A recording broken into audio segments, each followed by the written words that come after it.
नमस्कार, मैं रिया सिंह। आप देख रहे हैं सुरागीलाल न्यूज चैनल का प्रदेश बुलेटिन। आइए नजर डालते हैं उत्तराखंड की खबरों पर। बिंदु खत्ता राजस्व ग्राम बनाए जाने को ग्रामीणों ने 1 दिवसीय धरना प्रदर्शन किया। खटीमा एसडीएम तहसीलदार ने अवैध रूप से नशा बेचने वालों के विरुद्ध की छापेमारी। आबकारी विभाग की उड़ी नींद। सीएफआई द्वारा नेशनल ट्रैक साइकिलिंग चैंपियनशिप का आयोजन किया गया।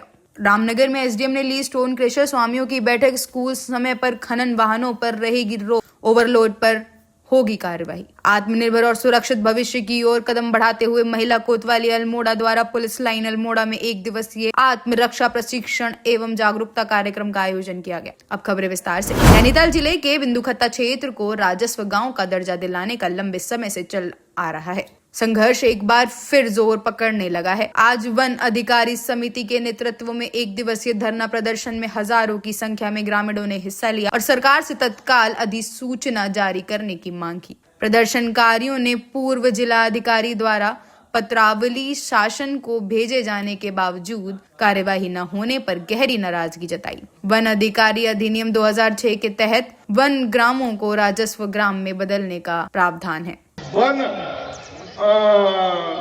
वनाधिकार मंच पाए और बिंदु खत्ते की लड़ाई में और अपनी बात को धन्यवाद आपका। सबसे पहले आप हमारे इस धरना स्थल पर आए। आप मीडिया, जितने भी मीडिया के लोग हैं, उनका सभी का धन्यवाद करूंगा।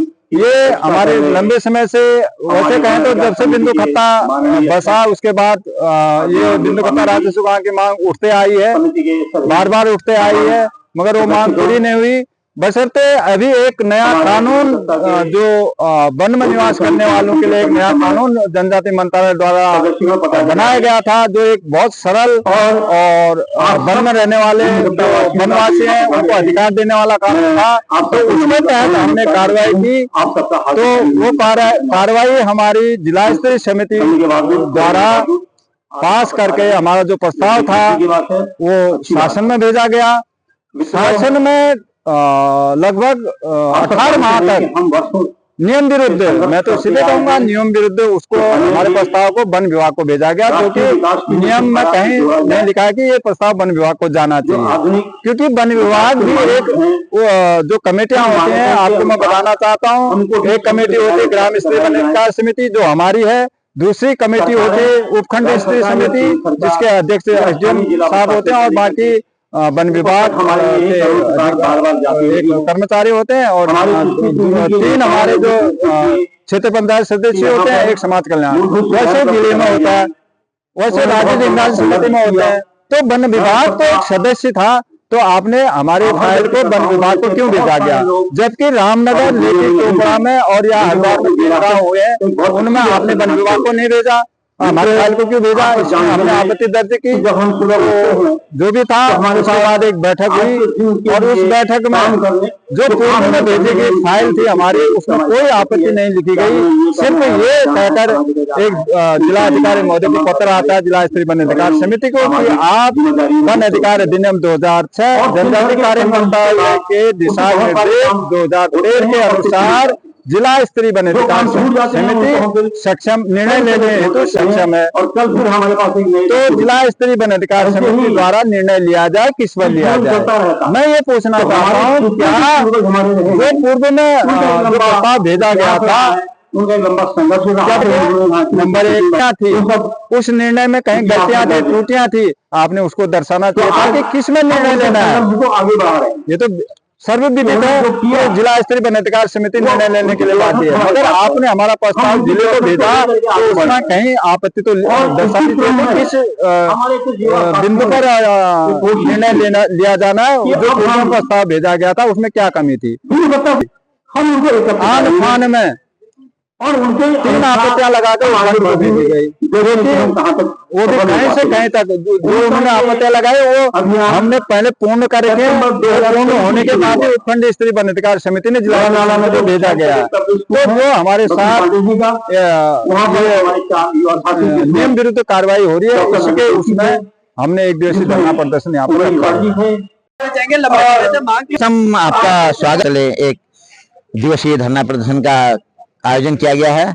यह भी एक बहुत बड़ी मजबूरी थी बिंदु खत्ता की जनता के लिए, क्योंकि जनता कई वर्षों से यही रहेगी, सारे जनप्रतिनिधि, सारी सरकारें, चाहे भाजपा हो, कांग्रेस हो या कोई अन्य सरकार हो, या कोई भी यहाँ पे नेता रहे हैं या जो जनप्रतिनिधि आए हैं बाहर से हो या यहाँ के हो, वो यही कहते रहे हैं कि हम राष्ट्रीय गांव बनाएंगे बनाएंगे बनाएंगे, लेकिन आज तक किसी ने भी राष्ट्रीय गांव की कोशिश नहीं की। बड़ी मुश्किल से इतने वर्षों बाद पहली बार एक हमारे जो यहाँ के विधायक थे डॉक्टर मोहन सिंह बिष्ट जी हैं, उनकी पहल से वन अधिकार समिति का गठन किया गया, और उसमें उनके और उनकी वन अधिकार समिति ने कई जगह से सूचना अधिकार दे या कई करके वन नियम 2006 के उसमें पढ़ाया, कई के उसमें आगे कार्रवाई की, और हर प्रकार से करने के बाद ये हुआ कि लास्ट में यहाँ जो वन अधिकार अधिनियम के तहत जो यहाँ की समिति बनाई गई, उसमें जिलाधिकारी द्वारा यहाँ के उसके संस्तुति दी गई थी, इसको राष्ट्रीय गांव का दर्जा दिया जाए, और उसके बाद हमारी फाइल यहाँ से शासन के द्वारा पास गई।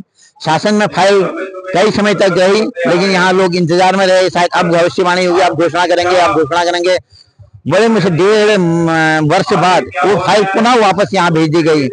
उसमें कोई ऐसी आपत्ति नहीं थी कि जिससे कि उसका फाइल को वापस आना होता, लेकिन इनकी मंशा नहीं थी कि इसको करा जाए। ये सिर्फ एक टरकाने वाली बातें हैं सरकार की, लेकिन हमारा इतना नहीं है। आज जो जनता यहाँ पर आई है वो एक मजबूरी में यहाँ पर उसे आना पड़ा। इस सांकेतिक धरना इसलिए दिया जा रहा है कि अगर सरकार ने इस पर कोई ठोस निर्णय नहीं लिया तो यहाँ की जनता को मजबूर होकर हमें फिर सड़कों में उतरना पड़ेगा, और जनता है, लेकिन इसमें हजारों की संख्या में लोग को इसके लिए उतरना ही पड़ेगा रोड में। खबर जनपद उधम सिंह नगर के खटीमा से है, जहां देर शाम खटीमा एसडीएम तहसीलदार कानून नगो ने ढाबों पर अवैध रूप से शराब पीने वाले लोगों पर और शराब पिलाने वालों पर शिकंजा कसते हुए ताबड़तोड़ कार्यवाही की। जो कार्यवाही आबकारी विभाग को करनी चाहिए, वह कार्यवाही स्वयं एसडीएम द्वारा किया जा रहा है। यह मामला प्रकाश में आया है, जो एक शर्म की बात है कि आबकारी विभाग अपने कर्तव्यों के प्रति कितना लापरवाह है, जिस पर कार्यवाही स्वयं एसडीएम खटीमा तुषार सैनी और तहसीलदार वीरेंद्र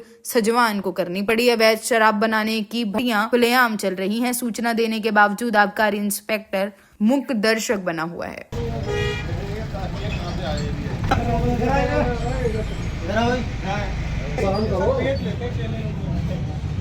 देखिए, लगातार कुछ शिकायतें प्राप्त हो रही हैं कि इस तरह के ढाबों में रात को जो है लोग बैठ रहे हैं और शराब इत्यादि का सेवन जो है वो अवैधानिक रूप से किया जा रहा है। इसी के दृष्टिगत ये जो है चेकिंग है, लगातार ये अभी चेकिंग जारी है, और मैं अन्य क्षेत्रों में भी जा रहा हूँ जहाँ पर इस तरह की शिकायतें प्राप्त हो रही हैं।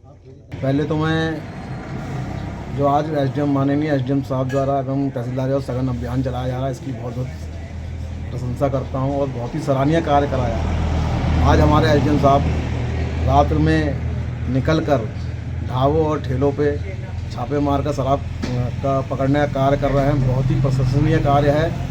और मैं तो कहना चाहता हूं कि ये एक बार काम जो है आबकारी विभाग को करना चाहिए था, जबकि वो आराम की कुंभकर्ण की नींद पड़ कर सो रहा है, कोई चिंता फिक्री नहीं है। गली गली शराब गुवाई जा रही है, परोसी जा रही है, कोई बात नहीं है। लेकिन हमारे एसडीएम साहब इतना बढ़िया काम कर रहे हैं, इसकी क्षेत्र की जनता बहुत ही प्रसन्न है, खुश है। मैं यही कहना चाहता हूँ। अरे भाई जरा रुकिए, कहाँ जा रहे हैं? आपके पास आईडी कार्ड है क्या? ठीक है, आप जा सकते हैं।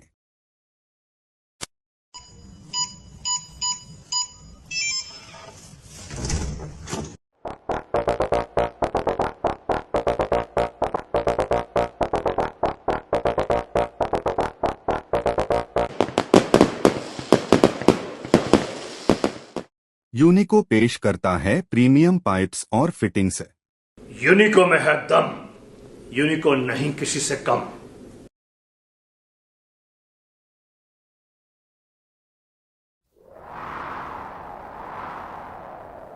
गर्मी की मार हो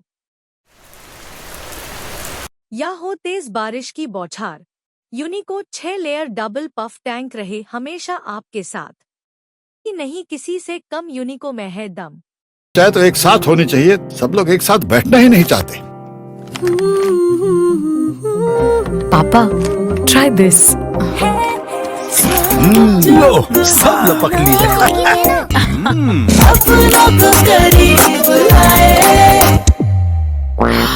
ये क्या हाल कर दिया है रूम का? बस कल से चाय। कल से जाए मेरे रूम में।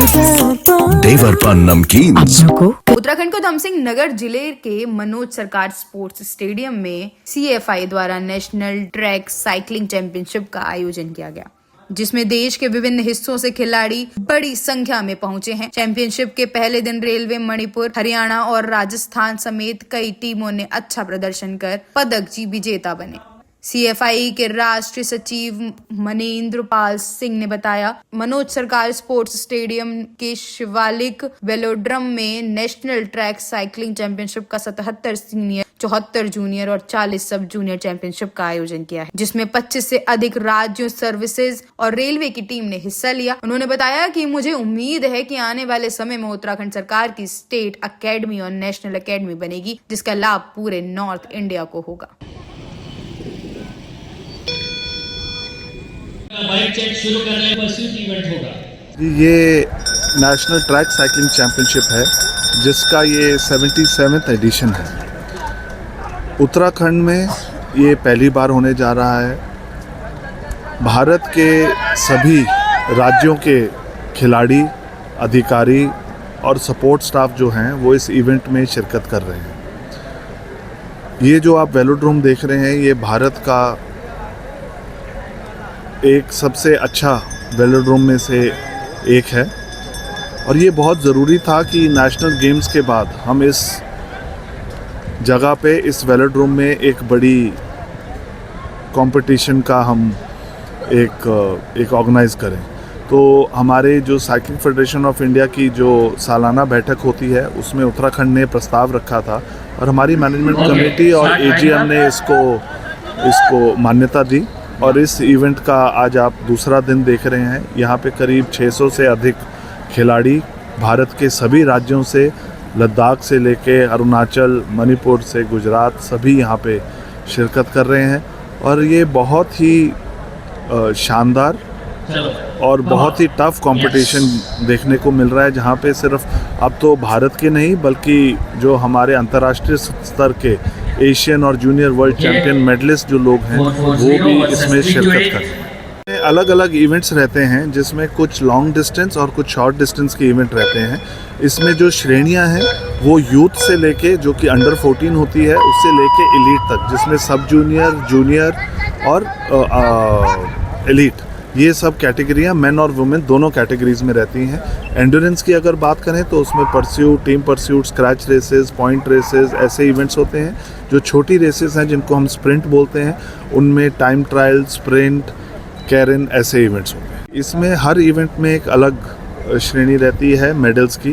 तो अभी तक जैसा हमने देखा है कि राजस्थान, रेलवेज और हरियाणा के खिलाड़ियों ने बेहतर प्रदर्शन किया है, मणिपुर भी। शनिवार को SDM प्रमोद कुमार ने अपने कार्यालय में रामनगर में स्थित सभी स्टोन क्रेशर स्वामियों की बैठक लेते हुए नियम के तहत खनन कारोबार करने की हिदायत देते हुए ओवरलोड पर उन्होंने कड़ी कार्यवाही करने की चेतावनी दी है। SDM ने बताया कि स्कूल समय पर खनन वाहनों का प्रवेश पूरी तरह वर्जित रहेगा तथा नो एंट्री पर भी वाहनों का आवागमन बंद रहेगा। उन्होंने कहा कि अब खनिज से लदे वाहन अब सड़कों पर तिरपाल ढककर ही गुजरेंगे तथा ओवरलोड किसी भी कीमत पर सहन नहीं किया जाएगा। उन्होंने कहा कि यदि नियम गुरु तरीके से कोई भी खनन वाहन सड़क पर दिखाई दिया तो नियम के तहत कार्यवाही की जाएगी।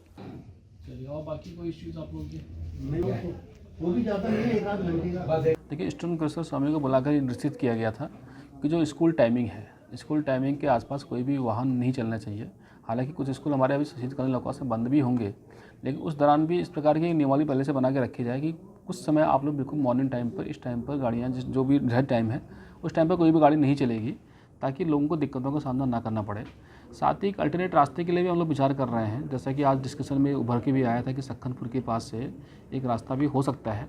अगर ये अल्टरनेट रास्ता है, इसका भी हम लोग चेक कर लेंगे पूरा इनके साथ बैठ करके। अगर अल्टरनेट रास्ता मिल जाता तो उससे ग्रामीणों को भी सुविधा उत्पन्न हो जाएगी, साथ ही जो है शहर का ट्रैफिक, जो बड़ा वाहन का ट्रैफिक है वो भी एक तरफ हो जाएगा सारे का सारा।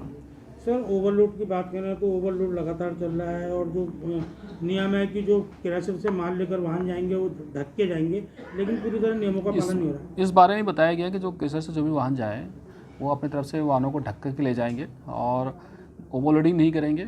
साथ ही इनकी एक डिमांड और भी आ रही थी कि 10 टायरा वाहन जो हैं वो भी नदी में नहीं जा पा रहे हैं, तो उसके संबंध में मीटिंग कर ली गई है। आज सुबह जो है टीपो साहब के साथ ERTO साहब और खंड विभाग के साथ एक संयुक्त बैठक की गई थी। और बैठक में डिसाइड किया गया कि कुछ सीमा तक जो है हम लोग बहुत ज़्यादा मात्रा में तो नहीं पर कुछ सीमा तक बड़े वाहनों को भी उसमें सब में अनुमति प्रदान की जाएगी, ताकि बड़े वाहनों का भी उत्पीड़न ना हो और छोटे वाहनों को भी पूरा रोजगार मिल सके। अरे भाई जरा रुकिए, कहाँ जा रहे हैं? आपके पास ID कार्ड है क्या? ठीक है, आप जा सकते हैं।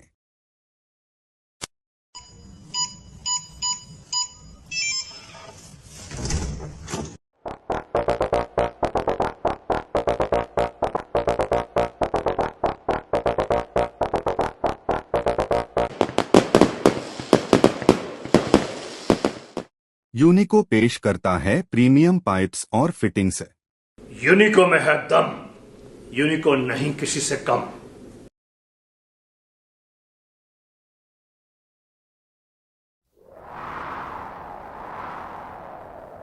गर्मी की मार हो या हो तेज बारिश की बौछार, यूनिको 6 लेयर डबल पफ टैंक रहे हमेशा आपके साथ। कि नहीं किसी से कम यूनिको में है दम। चाहे तो एक साथ होनी चाहिए, सब लोग एक साथ बैठना ही नहीं चाहते। पापा ट्राई दिस। लो सब लपक लिए।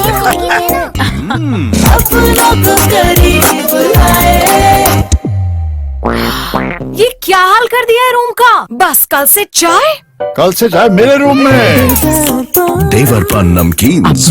खबर अल्मोड़ा से है। इस कार्यक्रम का उद्देश्य महिलाओं और बच्चों को आत्मरक्षा के गुरु सिखाकर उन्हें हर परिस्थिति में स्वयं को सुरक्षित रखने के लिए सक्षम बनाना रहा। SSP अल्मोड़ा देवेंद्र पिंचा के निर्देश पर जनपद के सभी थाना एवं कोतवाली क्षेत्रों में आत्मरक्षा प्रशिक्षण और जन जागरूकता अभियान चलाए जा रहे हैं। इसी क्रम में अपर पुलिस अधीक्षक अल्मोड़ा श्री हरबंस सिंह एवं क्षेत्र अधिकारी अल्मोड़ा श्री गोपाल दत्त जोशी के पर्यवेक्षण में महिला कोतवाली अल्मोड़ा द्वारा यह कार्यक्रम आयोजित किया गया। कार्यक्रम का नेतृत्व प्रभारी निरीक्षक श्रीमती जानकी भंडारी ने अपनी टीम के साथ किया। प्रशिक्षण शिविर में पुलिस लाइन में निवासरत पुलिस परिवार की महिलाएं व बच्चे, विभिन्न स्कूलों के छात्र छात्राएं तथा स्कूली स्टाफ ने भाग लिया। इस दौरान प्रतिभागियों को आत्मविश्वास बढ़ाने और आपात परिस्थितियों में स्वयं की सुरक्षा के लिए आत्मरक्षा के व्यवहारिक तरीके सिखाए गए। साथ ही महिला सुरक्षा, साइबर अपराध से बचाव, सोशल मीडिया का सुरक्षित उपयोग,